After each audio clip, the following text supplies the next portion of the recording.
Today we'll walk through Charles Spurgeon's sermon entitled Christ's Prayer for His People, based on John 17, verse 15, where Jesus says, "I pray not that thou shouldest take them out of the world, but that thou shouldest keep them from evil." This prayer is deeply comforting because it reminds us that Christ intercedes for His people. Not only the disciples who first heard His words, but for all believers throughout time. He prays with our names on His heart, and His request to the Father includes us today. The heart of this sermon is Christ's double petition. First, the negative prayer, "I pray not that thou shouldest take them out of the world," and second, the positive prayer, "but that thou shouldest keep them from evil." Spurgeon carefully explores why Jesus prayed this way and what it means for us. Let's start with the first part. Why doesn't Jesus pray that His people will be taken out of the world? At first, it might seem like the most merciful thing would be for new believers to be carried straight into heaven, away from sin and sorrow. But Jesus knows better. He desires that we remain here for a time. Spurgeon explains two reasons why. First, so that we don't hide away in solitude like hermits, imagining holiness and separation. And second, so that we don't long for death prematurely. Living in the world with all its struggles teaches us to depend on God's grace and equips us for heaven in a way that isolation never could. Trials and difficulties, far from being wasted, prepare us for the joys to come. A little while on earth makes heaven all the sweeter. This also means that hardships have a purpose.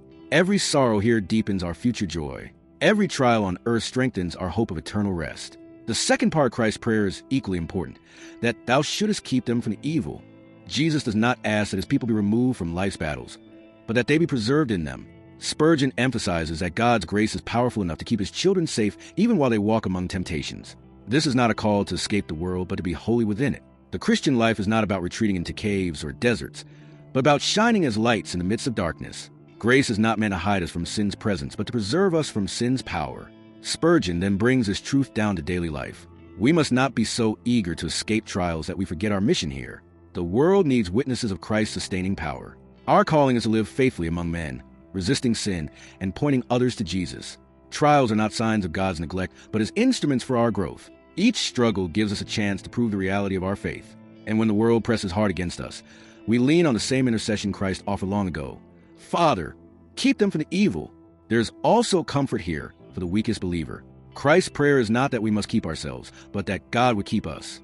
And if Christ prays it, the Father will surely grant it. Our perseverance rests not in our strength, but in God's promise.